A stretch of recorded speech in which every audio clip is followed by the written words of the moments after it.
Namaskar. Respected Honorable the Chief Justice, Shri Aravind Kumar ji, Judge Designate Supreme Court of India, my esteemed sisters and brother judges,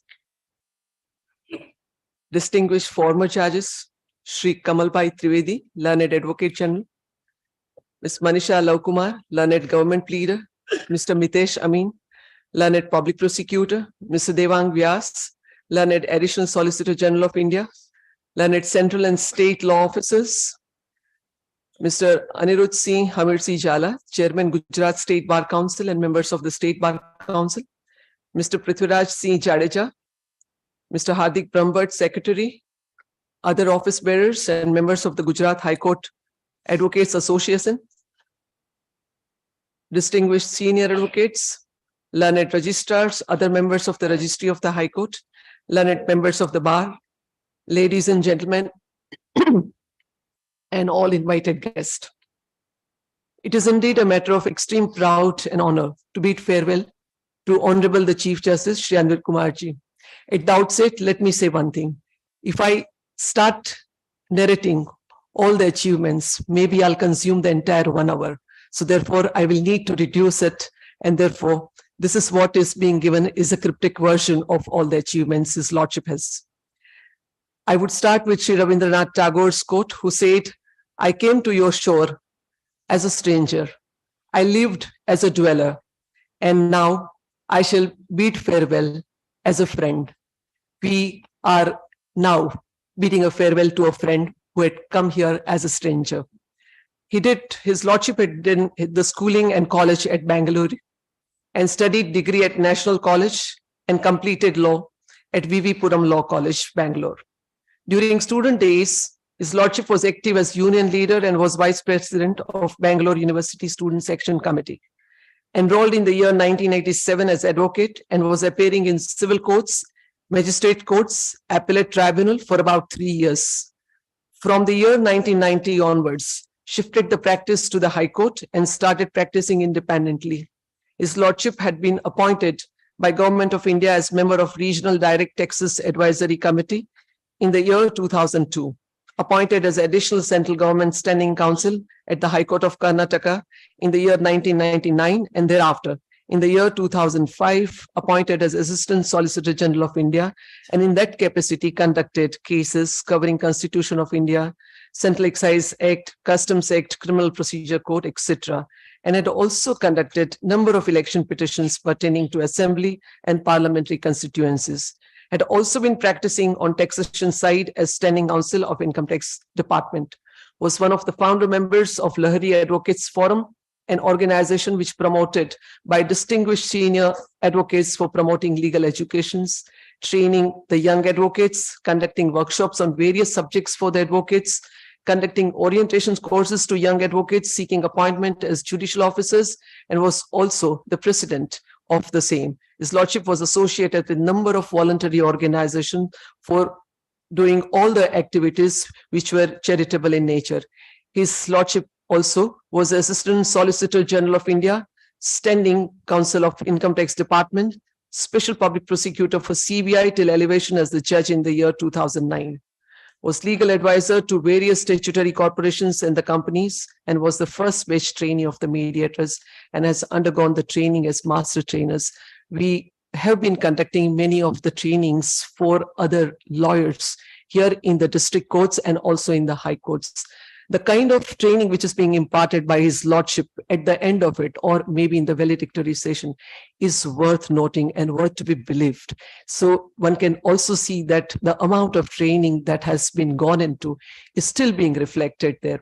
His Lordship was also appointed as Additional Judge, High Court of Karnataka on 26 June 2009 and took oath of the office on the said date and was made a permanent judge on 7th December 2012. After being there, His Lordship was in the Board of Governor of Karnataka Judicial Academy from 26 March 2010 to the 1st March 2012, and imparted the training to the district judges on the role of referral judges under Section 89, 4 months of training to newly appointed district judges, various training courses conducted on various subjects, including the mediations, and also addressed the newly appointed civil judges. And many of such inspirational lectures have gone on the YouTube as well. His Lordship was in the Board of Governor of Arbitration and Conciliation Center, Bangalore, from 1st March 2012 to the 31st May 2018. And this with 10 arbitration hall, which is first of its kind in South India and next to Delhi Arbitration Center. It was inaugurated by the then Chief Justice of India, Shri Justice Altamas Kabir, in the year 2013. His Lordship was actively involved in framing the arbitration rules and further involved in amendment of these rules. As the Board of Governor of Bangalore Mediation Center, as an Assistant Solicitor General, was also one of the board governors of the Bangalore Mediation Center till elevation. And under his Lordship's guidance, Bangalore Mediation Center had published a newsletter named Sandhana in the month of August 2016. During the tenure of his Lordship as the Board of Governor of BMC, the new Children's Visitation Room had been constructed at Nyay Dugala building, which was inaugurated by his Lordship Justice Abhay Srinivas Oak, Judge of the Supreme Court of India, the then Chief Justice of the High Court of Karnataka, and the Patron-in-Chief of the BMC.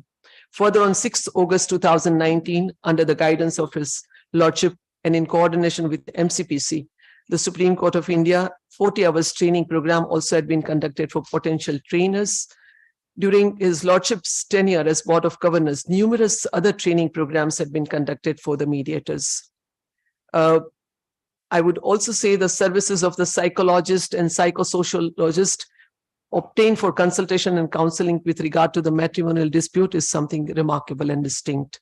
On 31st March 2015, the 50 mediators were empaneled, 45 awareness campaigns conducted on judicial offices across the state, 32 refreshing training programs conducted of the mediators, 42 MTP training programs of the advocates and the mediators, 19 workshops programs conducted on various subjects with regard to imparting legal education. The list is endless. Sorry. As the chairman of the Competent and Technological Committee of High Court of Bangalore from 30th December 2019 to 14th February 21, the framing of the rules of video conferencing of the court 2020, implementation of the virtual court for traffic challenge, implementation of the interoperable criminal justice system, e-filing of the High Court of Karnataka and District Judiciary, creation of dedicated website for commercial courts, online payment of court fees, process charges and copying fees, installation of the Justice Clock at the High Court of Karnataka are some of the achievements which I could cover.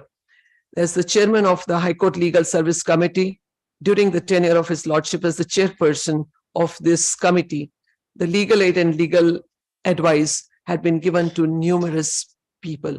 The Lok Adalats also had been conducted, settling thousands of the cases, and also very many initiatives which had been taken are also, which we also tried to implement here in somewhat way.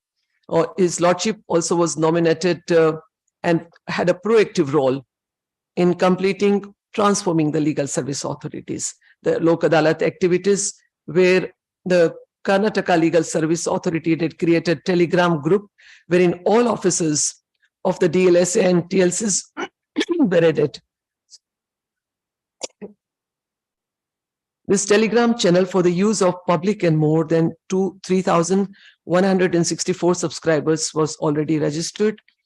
The success of every Lok Adalat was a result of continuous meeting, convened by his Lordship on one-to-one basis with the administrative judges, the chairpersons. Under the chairmanship of his Lordship, various campaigns on environmental programs, the Jan Andolan campaigns, webinar on the drug abuse, e-launch of the new KSLSLA website, webinar on constitutional days, the release of the theme song of the Karnataka State Legal Service Authority, The signal school buses, which we also had emulated here in Gujarat, had started in coordination with BBMP. The former judges have been nominated as working chairman for implementation of the various schemes of the NALSA. And this was a history created. His Lordship had been nominated as the member of National Legal Service Authority, New Delhi on 23rd July 21, and thereafter. The Gujarat was fortunate to have His Lordship when he took over as the Chief Justice of Gujarat on 13th October 21. There are a couple of new initiatives, the special accomplishment and the best practices of the Gujarat High Court during the tenure of His Lordship from 13th October 21 to the 9th February 2023. I may try to just summarize this wise. The area reduction was at the top of the agenda. In the district judiciary, the monitoring work that had been gone into, we are all witnesses to that. This was 50 years old cases was undertaken and the speedy disposal was done. The age of pendency had been reduced to 40 years old cases. The amount of monitoring work that had been done, even sitting beyond 8:30, and also noticing every development in each course was something remarkable. Fortnightly monitoring of pendency of MSCP cases in various courts of the state.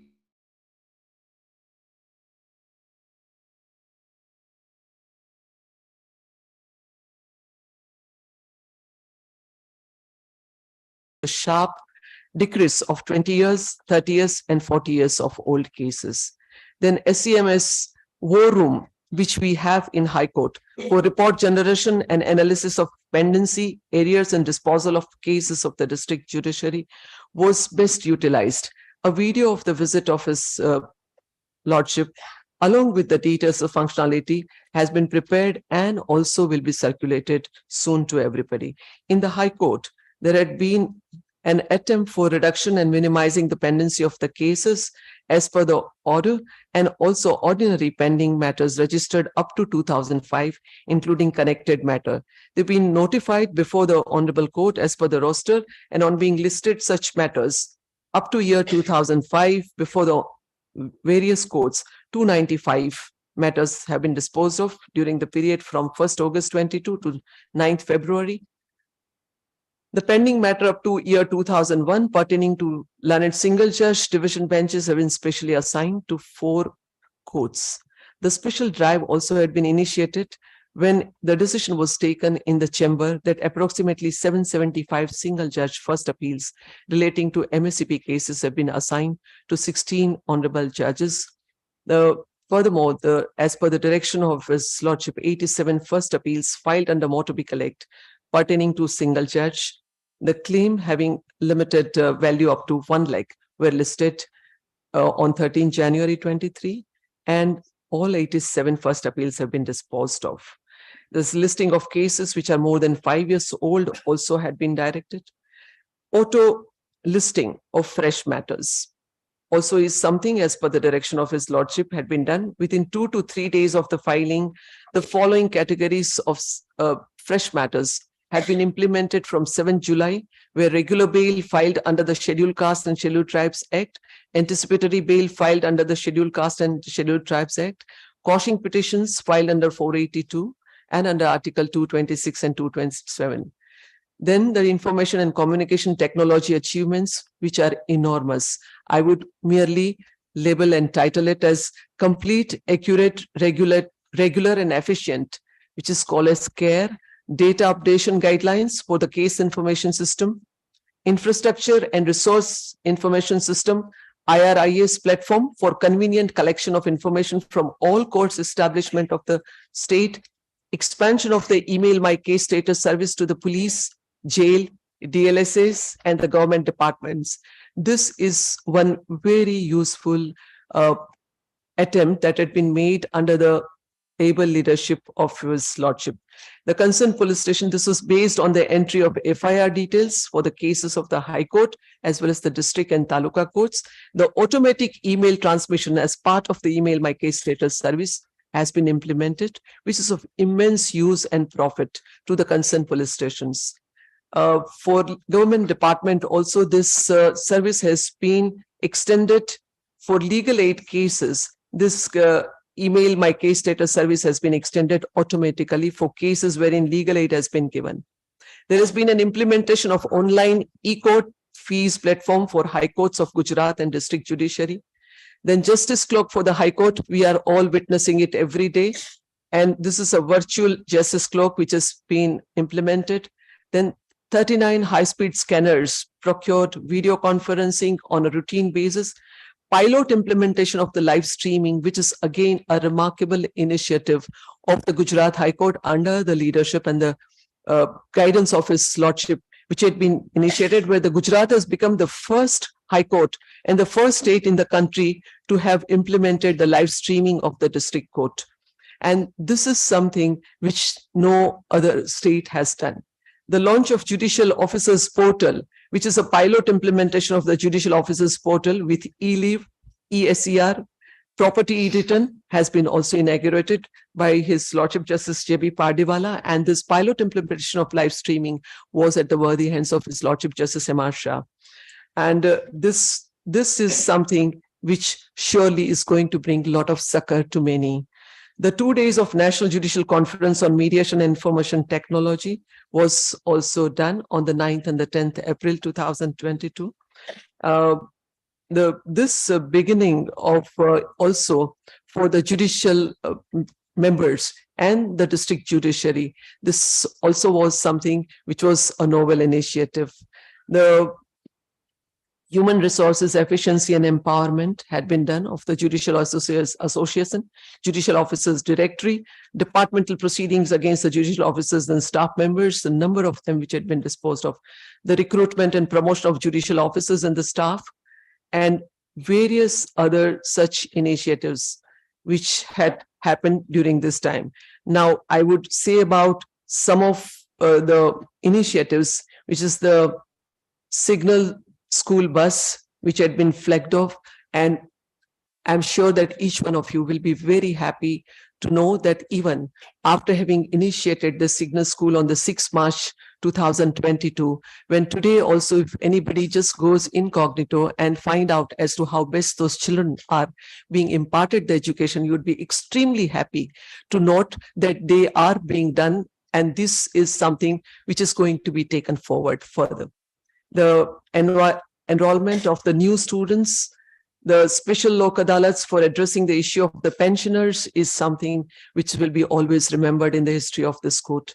The launching of multiple projects and legal activities from August 22 onwards, like Herbal and Medicinal Garden in the campus, release of translated Gujarati version of the law for the common man, Jan Samasta ane Kaido, Socio-Psychological Care Center for Prison Inmates, the refurbishing of the website of the Gujarat State Legal Service Authority, the AMC Kettle Survey from August 2022, comprehensive outreach awareness campaign symposium on POXO for Nirbhaya Brigade, inauguration of Office of Legal and Defensive Counsel in 18 selected districts, which is also going to help enormously to those who do not have funds. And this initiative of the Supreme Court has been implemented in virtually all the districts except the metro cities.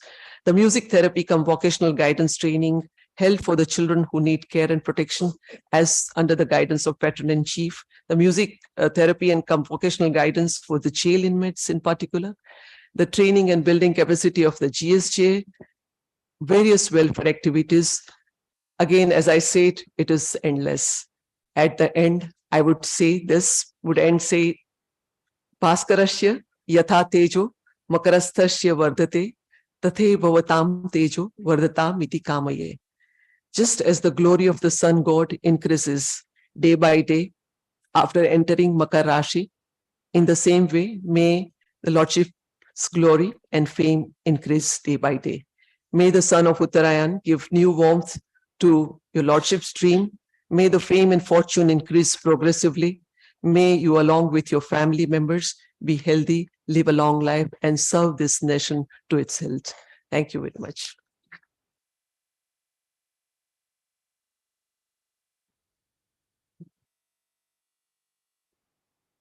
My lords, respected Mrs. Anupumaji and other invited guests, learned President of our High Court Advocates Association, learned members of the legal fraternity, respected Registrar General and Registrar Generals and Registrars heading various disciplines in the High Court, and all the members of the High Court Registry.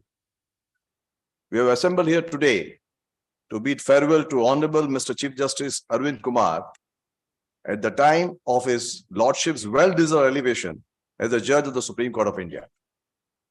On behalf of the bar, the legal profession in the state, and on my own behalf, while heartily congratulating Honorable the Chief Justice, I associate myself with the profound feelings of affection expressed by Honorable Ms. Justice Sonia Ben Gokani, who is going to succeed his Lordship as the first woman Chief Justice of the High Court of Gujarat. It is indeed a proud moment for all of us that our distinguished Chief Justice is being elevated to the highest court of the country, and there is no better moment to look back and warmly reflect on the journey so far undertaken by his Lordship. Born on 14 July 1962 at Bengaluru, his Lordship had early education at Saraswati Vidya Mandir, Bengaluru, followed by college education in National College by graduating with honors in art stream. His Lordship's father, late Sri Kumaraswamy, was an agriculturist and a freedom fighter who was in jail for a period of about 5 years, where coincidentally, all his inmates were lawyers with whom he had a lot of interactions. He was calling the lawyers as social doctors and first parliamentarians. That was how late Sri Kumaraswamy developed utmost respect for the fraternity of the lawyers, with a firm belief that lawyers alone could change the complexion of our country. With this philosophy deeply embedded in his mind, late Sri Kumaraswamy wanted one of his siblings amongst 3 sons and 1 daughter to become a lawyer. The eldest son and second son became bank manager and a doctor, respectively. As a result whereof, a lot of pressure came upon his Lordship, who in fact wanted to become a noted farmer like his father. Every day, I'm trying to share a secret, Lordship may pardon me. Every day at the dining table, his Lordship, to his dislike, used to receive a preaching from his father to become a lawyer, for which his Lordship's mother, late Srimati Ratnamma, used to intervene with a request that this topic should not be brought at least at the dining dinner time. According to late Sri Kumaraswamy, after studying law, his son should become a lawyer even for a day, if at all he would not want to pursue law as a career. As we can see, as the destiny must have designed, ultimately his Lordship gave in and joined V.V. Puram Law College in Bengaluru and obtained his law degree from Bangalore University in the year 1986 and got enrolled as an advocate with the Karnataka State Bar Council on 20th February 1987. Thereafter, his Lordship had never looked back and started practicing both on civil and criminal side by joining the chambers of Sri S. Nanjunda Swami, a very great lawyer, under whose able guidance, rudiments of legal practice and nuances of law were learned while having a reputation of being an efficient budding lawyer. Within a span of few years, his Lordship started independent legal practice, mainly on trial side on civil matters, by appearing in civil courts, magistrate courts, tribunals, and other quasi-judicial authorities for about 3 years, during which period established himself as a formidable lawyer. From the year 1990 onwards, his Lordship shifted to the High Court and started practicing independently by appearing in the matters relating to civil and criminal laws, constitutional law, service law. He was a legal advisor to various statutory corporations, companies, and was the first batch trainee of mediators, having undergone a training as a master trader. His Lordship's legal acumen, performance in the court, and reputation in the bar made the Union government to appoint his Lordship as additional central government standing counsel in the year 1999, followed by the appointment in the year 2002 by the Government of India as a member of the Regional Direct Taxes Advisory Committee. Thereafter, in the year 2005, his Lordship was appointed as Assistant Solicitor General, where his Lordship handled various matters, and more particularly, matters covering the Constitution, election matters, and indirect tax matters. His Lordship was also the standing counsel for Railways and Income Tax Department. and the Special Public Prosecutor for CBI. His Lordship was also selected as a mediator for the Mediation Center by the Karnataka High Court.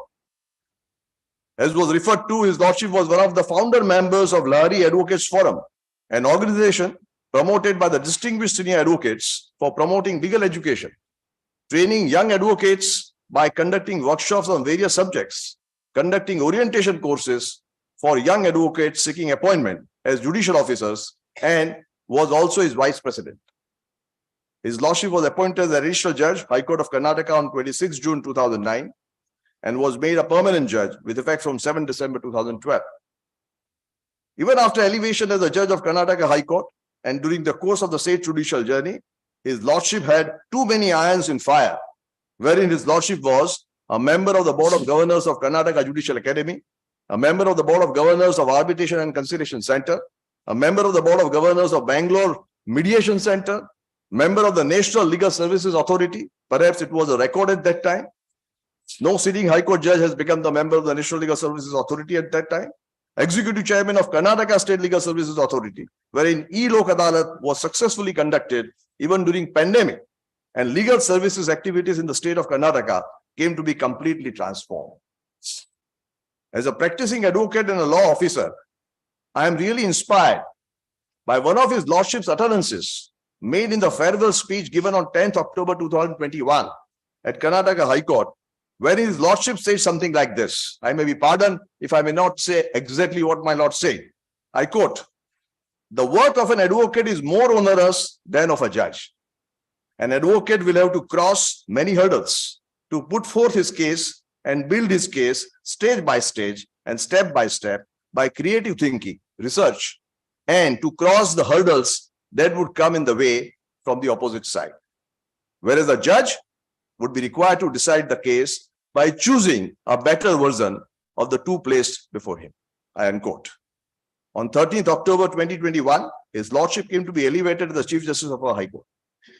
In a short span of less than 2 years in the office, His Lordship's sincere exposition towards judicial work and observance of utmost dignity and decorum in judicial conduct have left a very deep imprint in the minds of the members of the bar. During this period, His Lordship has had occasion to deal with various issues of law, wherein landmark judgments have been handed down, a list whereof is unending. But each of them bespeaks about the pragmatic approach of an experienced judge, laying down the fine propositions of law practically in all the fields. Let me make a brief reference of some of such judgments.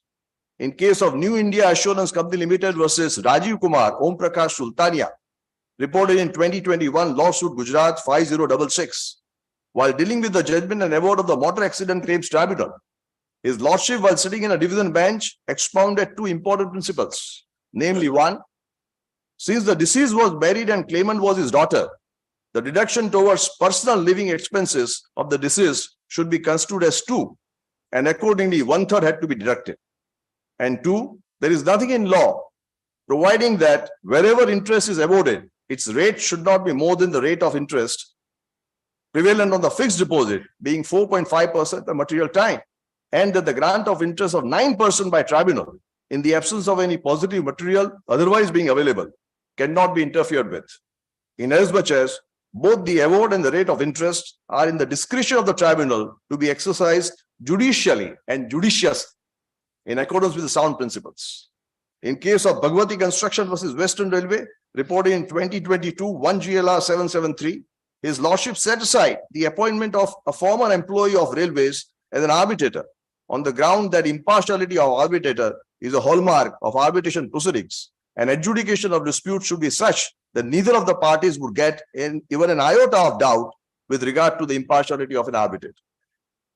In case of Rabari Babar-bhai Vatsa-bhai versus State of Gujarat, reported in 2022, 4 GLR 2505, the learned division bench of this honorable court, through His Lordship, while quoting the versa from Udyog Parva of Mahabharat, rejected the challenge against the land acquisition proceedings seeking to acquire the land for archaeological experimental museum, while observing that renunciation has to be made in respect of one's own interest for the bigger good. In case of Cube Construction Engineering Limited versus Ahmedabad Municipal Corporation, reported in 2022 lawsuit Gujarat 4757, His Lordship, speaking for the division bench, rejected a writ petition of a bidder disqualified for the work of construction of a mega sports complex as a preparatory to the conduct of Olympics in India in 2036 on the ground that when the bidders have participated in the tender process with open eyes and having accepted the terms and conditions of the tender with full knowledge, and thereafter it is not open to them to raise any grievance in respect of the clauses contained in the tender documents.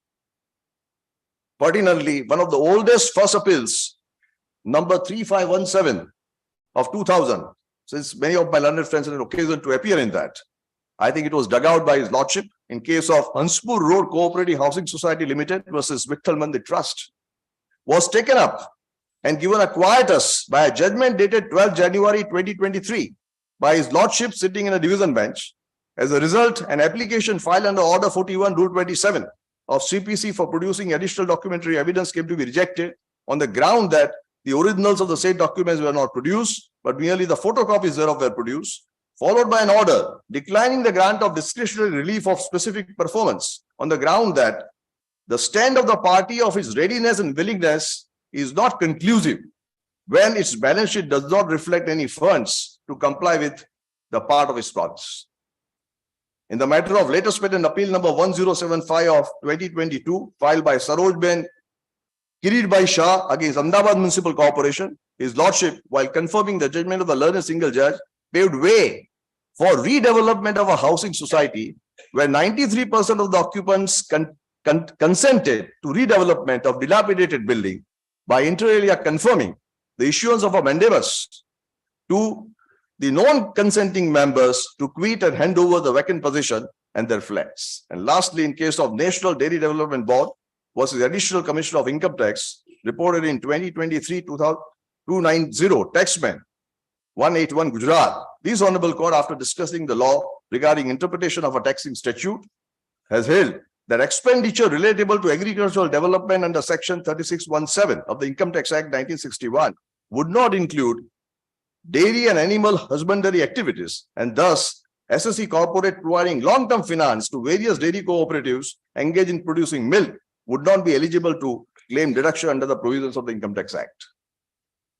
One of our distinguished Chief Justice of India, Honorable Mr. Justice Muhammad Hidayatullah, had a unique distinction while serving as 11th Chief Justice of India to act as a Vice President and thereafter as President of our country for some time, during which period, while once addressing gathering of honorable judges of various high courts, he had said, I quote, "An ideal judge has to be possessed of excellence, not only from within, but he should also visibly display their functional excellence, which is necessary to fulfill the constitutional promise of justice by judiciary as a whole. 6 qualities are needed in a judge which are symptomatic of functional excellence. They are punctuality, probity, promptness, patience, and ponderance, which all should ultimately lead to decisiveness." I unquote. It is needless to say that His Lordship possesses all these qualities. As the Chief Justice of the High Court of Gujarat, as well as in the capacity of Patron-in-Chief of Gujarat State Judicial Academy, Gujarat State Legal Services Authority, and Gujarat High Court Arbitration Center, His Lordship has always wanted our state and the state judiciary to be the first and path-breaking in the country in whatever areas that may be embarked upon. Because of this, salient contributions and achievements of His Lordship on the administrative side of our High Court are innumerable. At this juncture, it would not be out of place to reiterate some of the significant achievements accomplished by this institution under the dynamic leadership of His Lordship, as were referred to by our ladyship a little while ago. Revamping the entire judicial system in the state, right from the High Court to the lowest Taluka Court. Implementation of a novel idea of imparting education to poor children through the state government and state legal services authority, and thereby starting signal school in the morning and evening on different signals of the city and municipal corporations buses equipped with blackboard, table, chair, teacher, LCD, TV, Wi-Fi, CCTV, drinking water, lunch, and etc.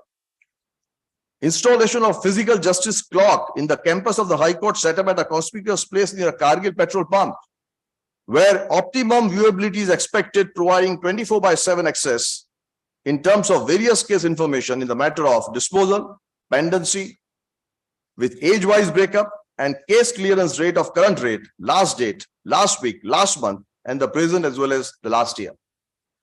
Development of virtual justice clock along with the physical justice clock as first of kind initiative in the country, simultaneously showing the content of physical justice clock to anyone and everyone without the need to physically visit the High Court premises.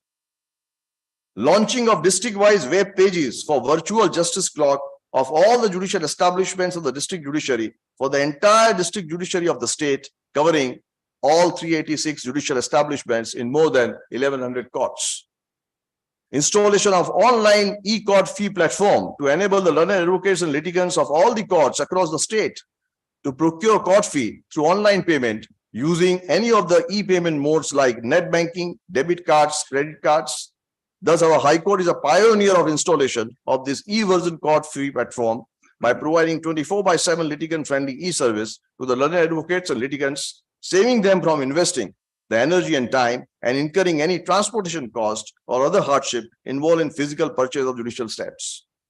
Commencement of hearing of habeas corpus petitions and interaction with the corpus through video conferencing and thereby withholding the need to bring the person physically to the court. Ensuring care, complete, accurate, regular and efficient data updation in the case information system in the war room in our High Court, where pendency statistics of the district judiciary and the High Court are regularly monitored based on various parameters, that is age of cases, case types, nature of cases, stages of cases, act and the sections involved in the case.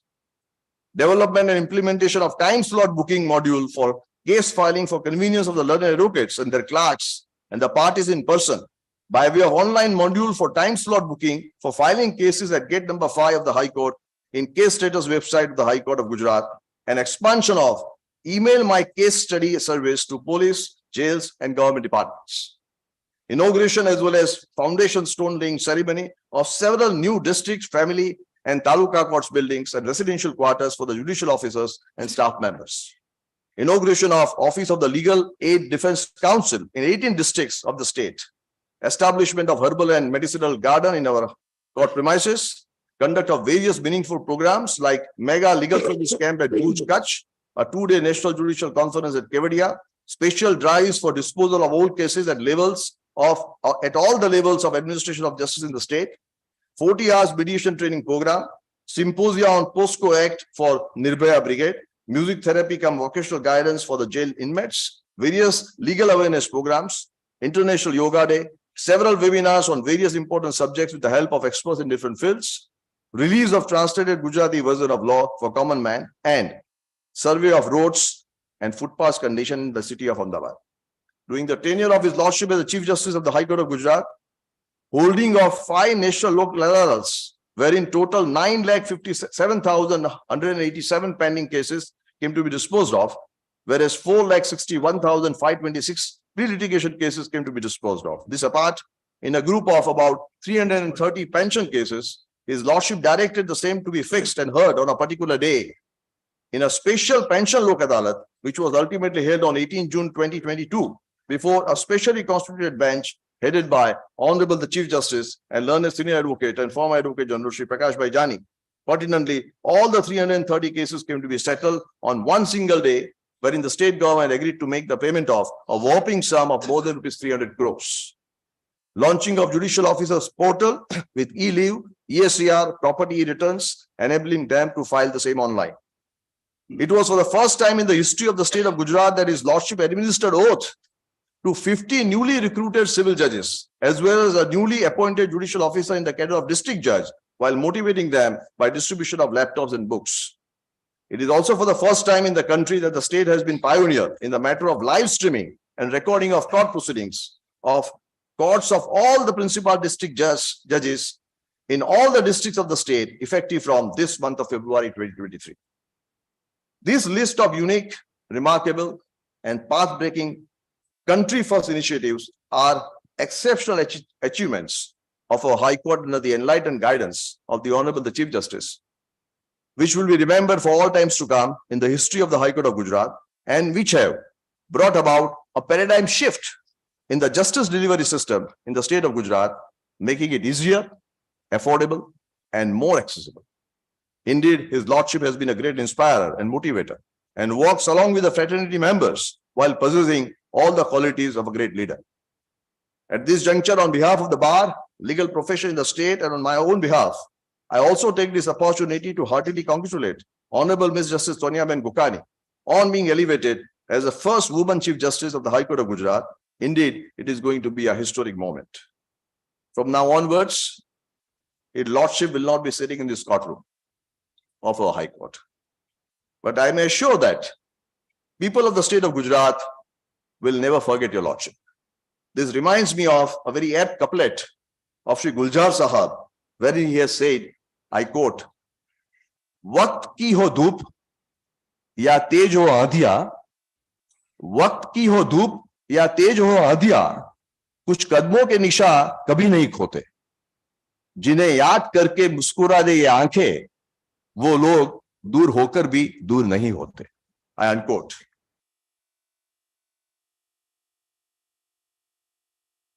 While concluding, I pray Almighty to bestow upon His Lordship, Honorable the Chief Justice Sri Aravind Kumar ji, the radiant health, strength, and zeal to carry out the arduous assignment His Lordship is going to undertake, and wish him every success in discharging his responsibilities to illumine justice and humanize law.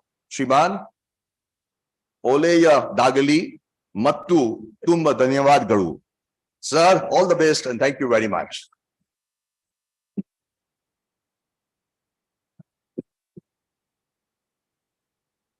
A very good afternoon to all. Honorable Mr. Justice Aravind Kumar, Judge Designate Supreme Court of India, Honorable Judges of the High Court of Gujarat, family members of Honorable Mr. Justice Aravind Kumar, learned senior advocates, and my esteemed colleagues at the bar. Today we have gathered here to bid an affectionate farewell to our Chief Justice, Honorable Mr. Justice Aravind Kumar, on his elevation as a Judge of the Supreme Court of India. Chief Justice Aravind Kumar, as we all know, was appointed as Chief Justice of the High Court on 13th October 2021. Before being elevated as an additional judge in the High Court of Karnataka on 26 June 2009, Chief Justice Kumar practiced in both the civil and magistrate courts and later on in the High Court of Karnataka till his elevation. In the past 16 months, Chief Justice Aravind Kumar has brought about a lot of changes in our High Court. Most important of all is the auto listing of criminal matters. The citizens of Gujarat have really benefited from it. Advocates who used to wait for a long time before their matters got listed have really benefited from this system. On behalf of the bar, I thank you, sir, for this great initiative. Chief Justice Aravind Kumar is a favorite judge of many juniors and liked a lot by them. In these last 16 months, my lords hardly got angry on any of the bar members and have always encouraged young lawyers in court. I remember few instances when my lords called upon junior members of the bar to be appointed as court commissioners and recently as amicus in the matter of the Morbi Bridge carnage. My lords have been most courteous to every lawyer in the courtroom and always addressed them as sir or madam. Sir, you have always encouraged juniors to argue the matters in court, and when juniors used to mention on behalf of their seniors for adjournments, my lords used to ask them about the matter and tell them to be ready to argue the case when it is listed next time. So far as the issue of contempt of court is concerned, Chief Justice Aravind Kumar has set a great benchmark. Delivery of justice is not only in passing orders, but getting them implemented as well. He has made sure that it happens speedily. His favorite word, rokada, shall be remembered by one and all. My lords took that personal interest to deliver justice and do it in real sense. During his tenure as Chief Justice of this court, my lords used to take up issues concerning the common man by directing suo motu PILs. My lords have issued effective orders in the cases of cattle menace in the state of Gujarat and recently on closure of illegal slaughterhouses across the state. Sir, your pragmatic approach and human touch to all cases conducted in your court really show how humble and a great human being you are. In this short span of 16 months, you have taught us a lot of things which shall be remembered by us for a long, long time. The memories shared with you in court and outside shall be cherished for a lifetime. On a personal note, I would admit that whenever I approached you for redressal of the issues faced by the members of the bar, you have been very supportive, considerate, and kind to me, and always helped me in solving those issues in the best possible manner.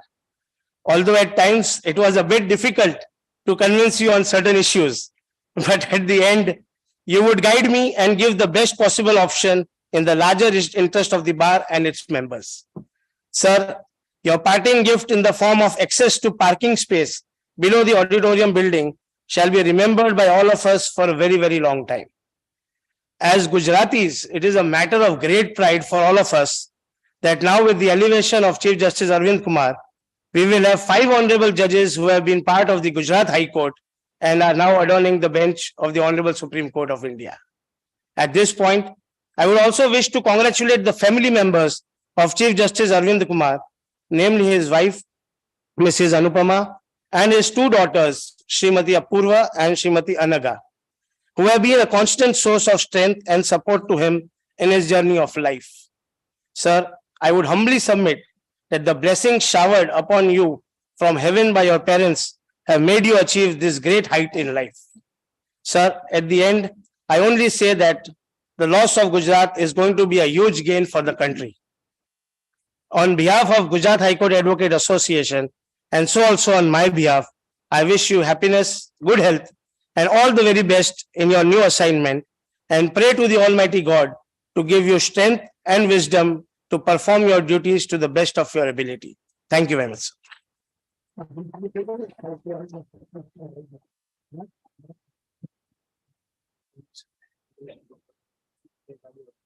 A very good afternoon to one and all. My esteemed sister, Justice Sonia Ben Gokani, Chief Justice Designate, my esteemed brother and sister judges, Shri Kamal Trivedi, Learned Advocate General, Shri Anirudh Singh Zala, Chairman of the Gujarat State Bar Council, Manisha Laukumar Shah, Learned Government Pleader,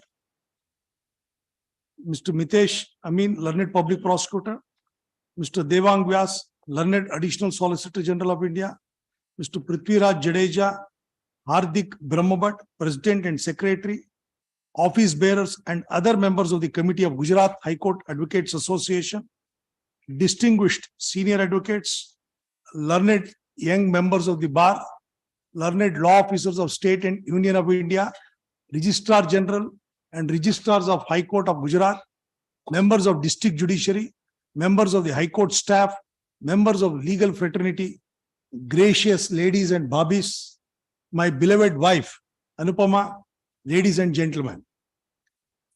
I invoke the blessings of my late parents, Kumar Swami, and my mother, Ratnamma, and my senior, Sri S. Nanjunda Swami, from their heavenly abode, and prostrating at their lotus feet, I proceed to share my few thoughts. I am extremely touched by the kind words spoken about me by my previous speakers. I assumed the office of the Chief Justice of Gujarat on 13/10/2021, and the opportunities which had opened up all these months till date have made me to grow and learn to be more humble. It is very painful for me to bid goodbye to this High Court, which will be always in my heart with a special place. I could serve this institution with utmost satisfaction on account of fullest cooperation extended by my companion judges and distinguished members of the bar practicing in this court. Being appointed as Chief Justice of this noble institution was a great honor and privilege. I had the good fortune of having guidance and assistance from one of the best bars in the country. I make a special mention of the learned senior advocates, having educated me of various facets of law during the course of discharging their duties. Even the younger members of this bar have been discharging their professional duties in an exemplary manner. Whatever little I could do for this institution on judicial and administrative side, the list of which was placed before this august body by my esteemed sister, Learned Advocate General, is only because of the unstinted support I received from my esteemed brother and sister judges, members of the registry, and the lawyers practicing in this court, and the lawyers practicing in the district courts also. I am of the firm view that the success, if any, shall go to all these persons. Let me remind the members of this institution and all the stakeholders that this great institution survives only on the basis of faith reposed by the public. Despite the shortcomings and drawbacks, still the public trust the judicial system for resolution of their disputes. Mutual trust and confidence is utmost necessary for survival of courts and judicial system in the country, and also for the democracy to be vibrant. I always consider, as told by the learned Advocate General, that a work of a judge is easier than the work of an advocate, which is more onerous. As you all know, an advocate has to build his case stage by stage and has to pass all the hurdles that come in his or her way. Creative thinking and acceptable arguments are required to be placed before the courts, for which research is the necessity, namely finding appropriate case laws to support the facts of a given case. When such an exercise is undertaken by the opposing lawyers, the job of the judge becomes easier, as he has to merely choose the right version from amongst the two versions placed before the court. I am also of the firm view that credit of any good judgment would not only go to the judge, but equally to the learned counsel who painstakingly argues the case. Ladies and gentlemen, let me assure all of you that I have rendered, if I have rendered any judgment worthy of noting, the credit goes to the counsel who appeared and argued the case. Of course, I own the shortcomings and errors in this endeavor. I tried my level best to discharge the duties and functions of the Chief Justice of this court for imparting justice to the litigant public and for development of law, so also to improve the judicial system. With great pain, I noticed that very old matters were pending in this court and also at the district courts and not being given priority. If cases are allowed to languish for decades, not only we will have to take the curse of the litigant public, but also the justifiable criticism from the stakeholders. I have noticed that several cases at the district level, that too criminal cases, which were pending more than 30 to 50 years for trial, was not taken up. After obtaining the statistics from the registry, I, along with all my respective administrative judges, monitored them constantly through virtual conference by interacting with the respective judges after 9 p.m. on weekly basis, and after ascertaining the reasons for such delay, which were ironed out, and as a result of these exercise undertaken, old matters came to be disposed of in all about 175 cases in 87 days, which were pending more than 30 years at the district level.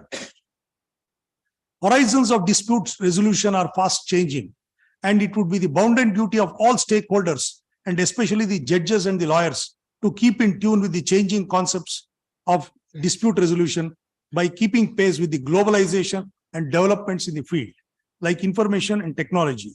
The old concept of dispute resolution process obviously would not be an answer to this question. The litigant public would like the dispute resolution process to be easier, speedier, and friendly. The stakeholders of commercial disputes would also expect prompt and efficient justice. The socially and economically and downtrodden need protection of their rights and equality in treatment. Therefore, the bar and bench should strive hard to be in tune with the socio-economic changes and render inexpensive, uniform, and speedy justice, which is the need of the hour. Technological innovations have had a beneficial impact on the Indian legal and court system. A key initiative for this has been India's e-court project, launched under the able guidance and stewardship of Honorable Dr. Justice Dhananjay Yashwant Chandrachud, the present Chief Justice of India. A new dimension is being propelled by His Lordship with an object of providing the best to the litigant. I am of the view that emerging trends to prepare a roadmap in the judicial system in the background of emerging technology like artificial intelligence, virtual courts is the need of the hour. We have to prepare a roadmap for 1, online dispute resolution, that is ODR, which would break barriers to access to justice by mitigating time and cost of litigation like in other parts of the world. artificial intelligence, as we all call it as AI, can act as a tool for intelligent legal analysis and research so as to assist for improving decision-making process in the matters like motor vehicle cases, recovery suit, etc. And last but not the least would be third one, next generation codes as visualized in phase 3 of eCode project, which is an open and user-centric vision for codes. It envisions digital codes that deliver justice as a service to all, simply replicating offline processes digitally, and as a result, access and inclusion are of the core factors for achieving the founding vision. John F. Kennedy, former president of United States, has said, I quote, "Ask not what your country can do for you. Ask what you can do for your country." In this background, we will have to remind ourselves what has been stated by the Honorable Apex Court in Ranganath Mishra versus Union of India, reported in 2003, 7 SCC 133, wherein directions came to be issued to states to educate its citizens in the matter of fundamental duties so that a right balance may emerge between rights and duties. Honorable Apex Court, taking note of the sub-report of National Commission to review the working of the Constitution on the operationalization of fundamental duties of citizens, strongly recommended the implementation of the said report, which envisaged duties to be observed by the individuals. The fundamental duties enshrined under Article 51A of our Constitution are essentially taken from our tradition, mythology, religion, and practices. Essentially, these were the duties that were the codification of tasks, which is integral to the Indian way of life. Rights flow only from duties when well performed.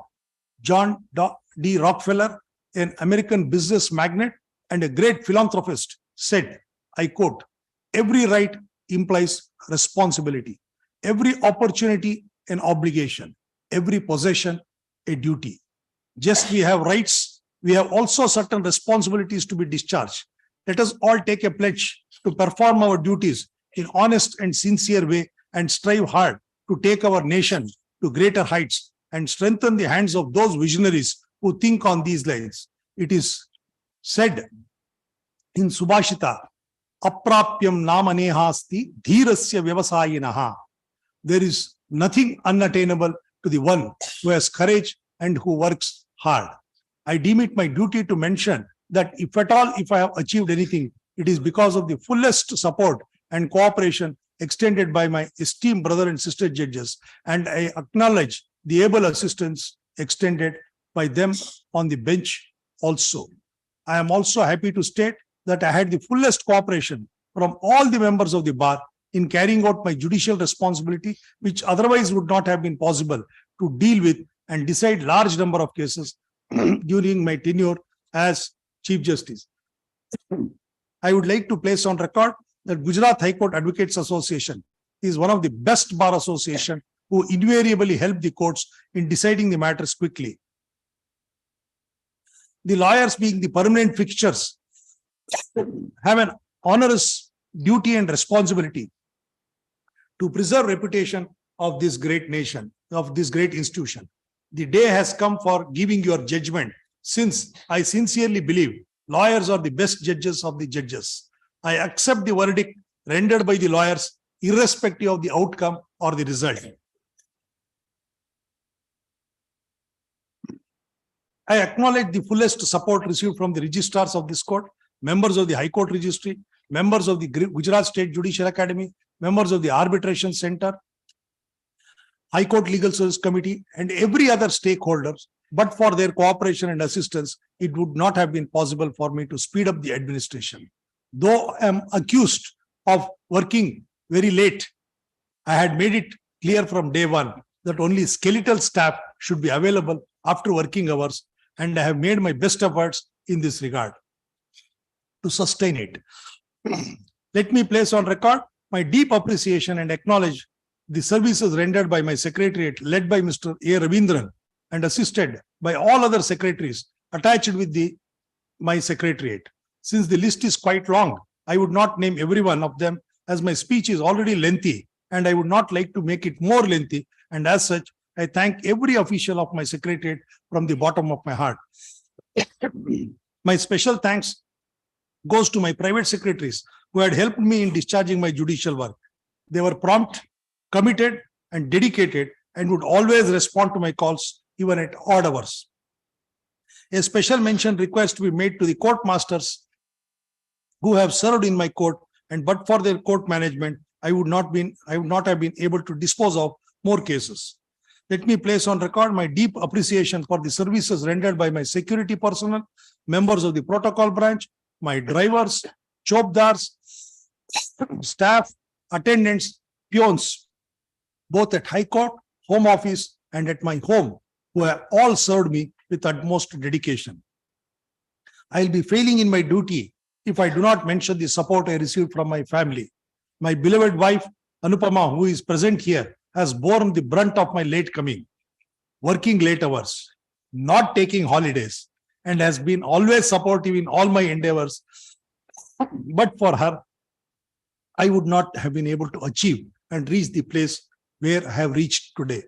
My two loving daughters, Apurva and Anaga, who are married to Mr. Shashidhar and Dr. Niranjan, have always stood by me and never demanded my time for being devoted to them, which normally every child expects.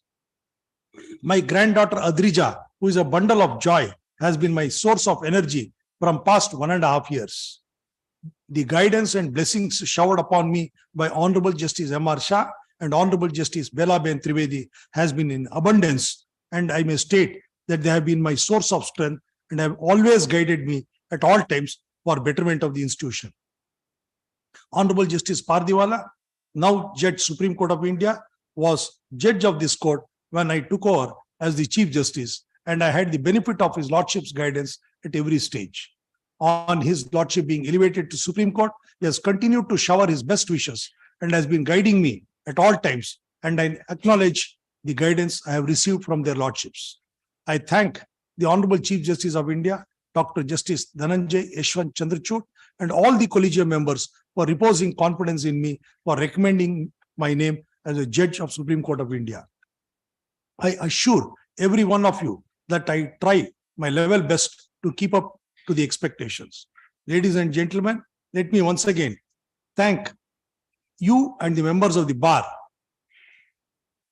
for the love and affection showered on me, and I wish and pray for the well-being of all citizens of Gujarat and continue to pray during my lifetime. I am leaving this institution with fond memories to cherish throughout my life. Swasti prajabhya paripalayantam nyayena margena mahi mahisha go sarvebhyaha shubhamastu nityam loka samasta sukhino bhavantu. May the well-being of all people be protected by powerful and mighty leaders to be with the law and justice. May the success be with divinity and scholars. May all in the world be happy. Ano Bhadra Krutavo Yentu Vishwataha. Let noble thoughts come to us from all quarters. I salute all of you and all my brother and sister judges with pranam and take leave of you. And before bidding goodbye, I would say what is stated in Taittiriya Upanishad.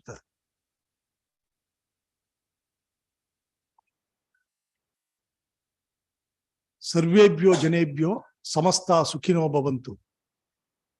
Thank you. Goodbye.